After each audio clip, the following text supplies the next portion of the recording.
Dans la bibliothèque des motifs du logiciel, j'ai pris ce petit motif dans le thème enfant.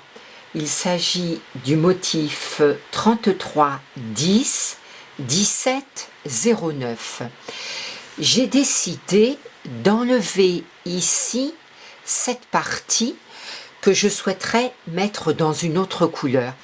Alors, j'ai beaucoup agrandi le motif. De ce fait, vous voyez les points très agrandis. Ce motif est donc ici en point. Je vais aller chercher, en cochant cette petite icône de point, l'outil coupe, c'est-à-dire la petite paire de ciseaux. Je reviens sur le motif, puis je vais encadrer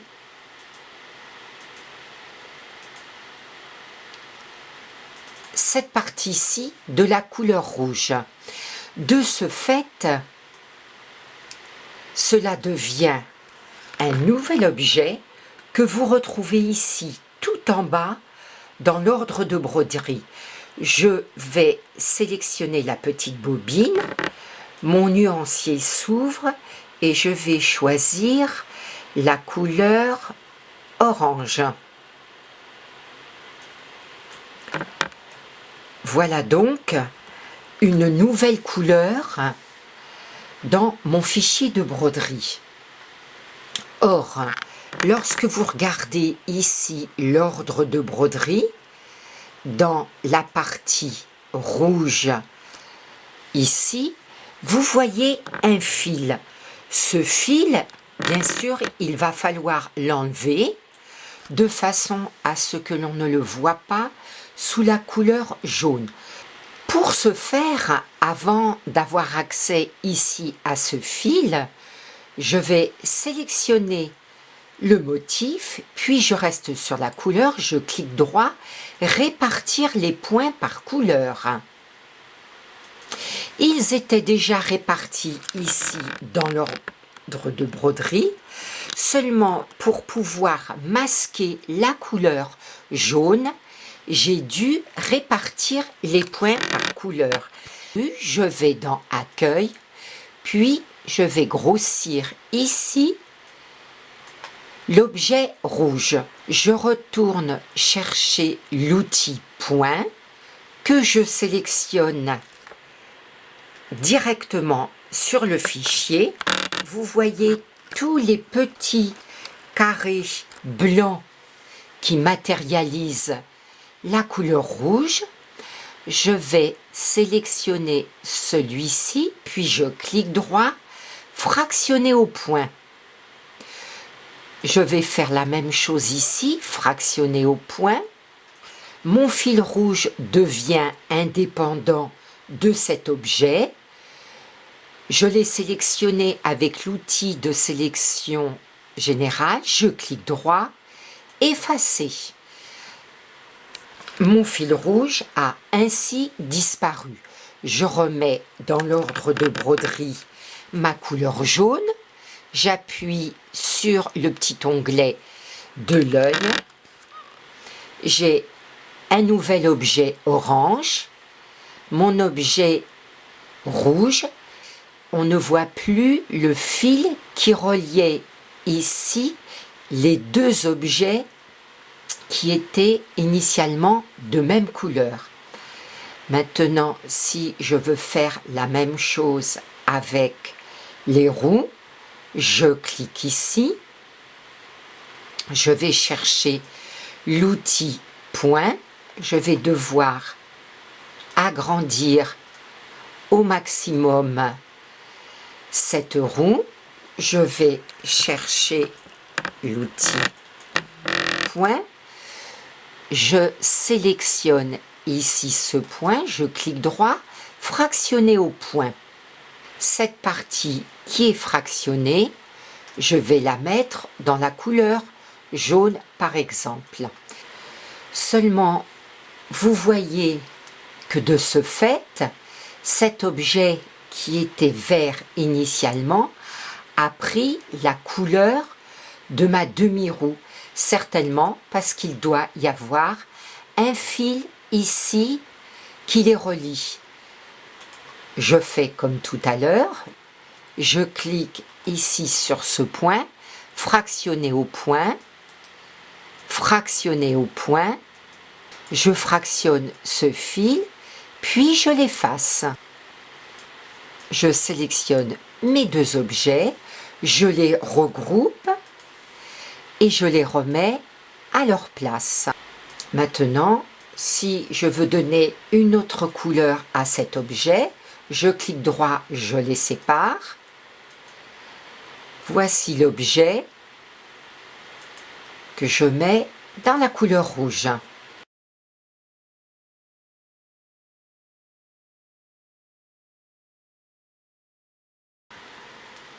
Je vous propose maintenant de fractionner une forme prédéfinie qui nous est proposée par le logiciel.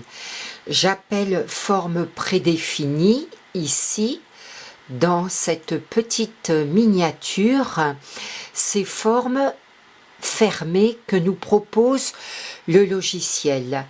J'ai choisi ici un cœur que j'ai dupliqué. Je sélectionne le premier cœur, une fenêtre s'ouvre avec une réduction d'étirement qui est proposée, c'est-à-dire une sous-couche. Je vais décocher la réduction d'étirement. En densité, le logiciel propose 4,5 points au millimètre. Je vais conserver ce paramètre avec une direction en ligne droite manuelle de 45 degrés. Je vais également conserver ici cette direction et en type de tracé main, la première proposition.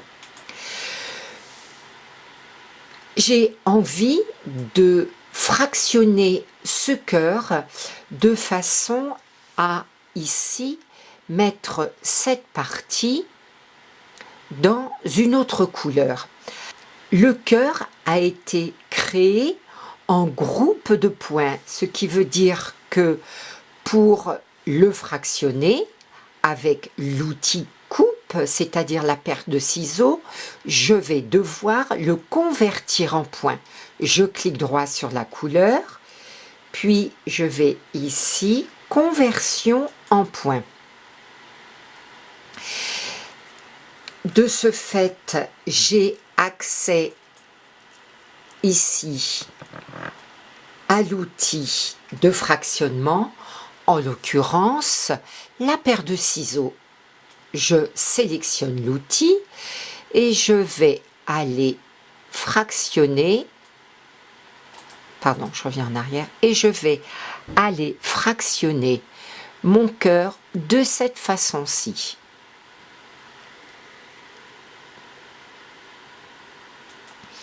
Je vais l'entourer comme j'ai fait dans le précédent motif de la petite voiture. Vous voyez que cela devient un autre objet. Je vais le mettre dans la couleur bleue.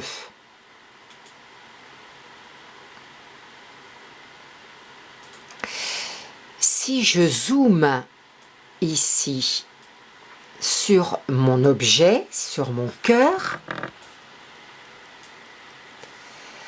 vous pouvez voir que j'ai une coupure qui n'est pas très jolie. Celui-ci, je vais cliquer droit sur la couleur caractéristique de broderie.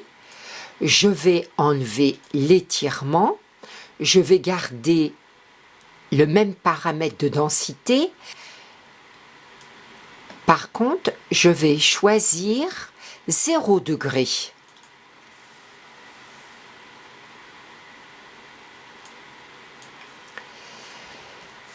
Je vais convertir en points et au lieu d'aller chercher l'outil paire de ciseaux, je vais aller prendre l'outil point, je vais zoomer au maximum. Puis je vais aller cliquer, chercher un point. Je clique droit, fractionner au point.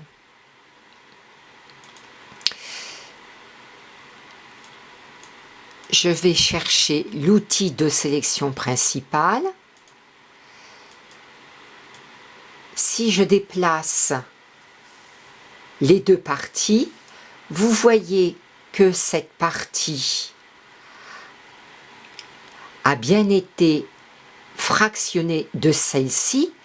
Par contre, il y a toujours un fil qui les relie. Je vais donc aller chercher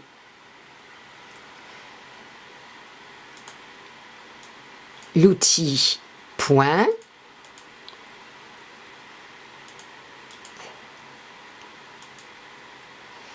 Je vais fractionner ici ce point.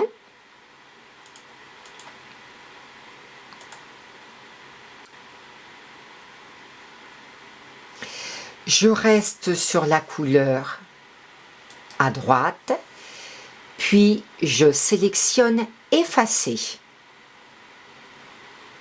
Je peux mettre une autre couleur à cette partie et la rattacher à la partie basse de mon cœur. Et cette fois-ci, je n'ai pas de ligne disgracieuse sur ce second cœur.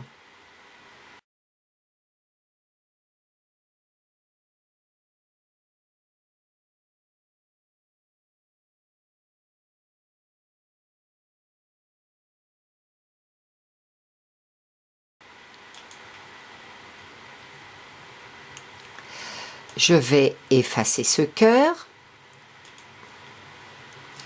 Je vais en tirer un autre. Je clique droit sur la couleur, caractéristique de broderie. Je n'ai pas de sous-couche. Je vais me remettre à 45 degrés.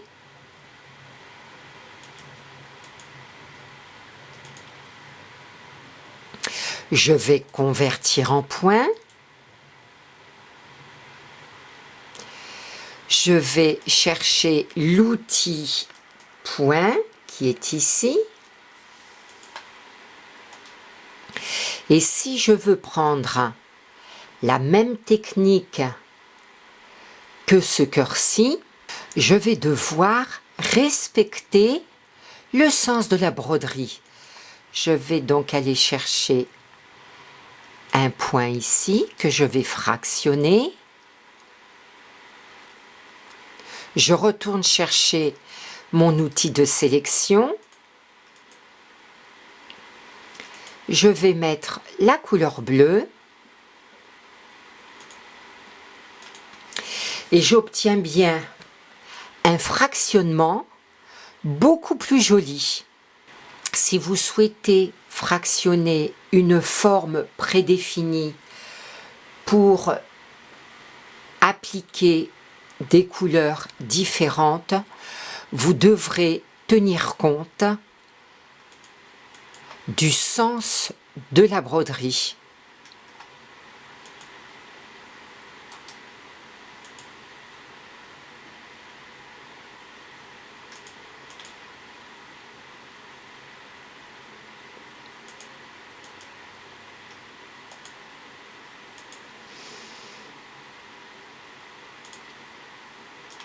Voilà un autre exemple.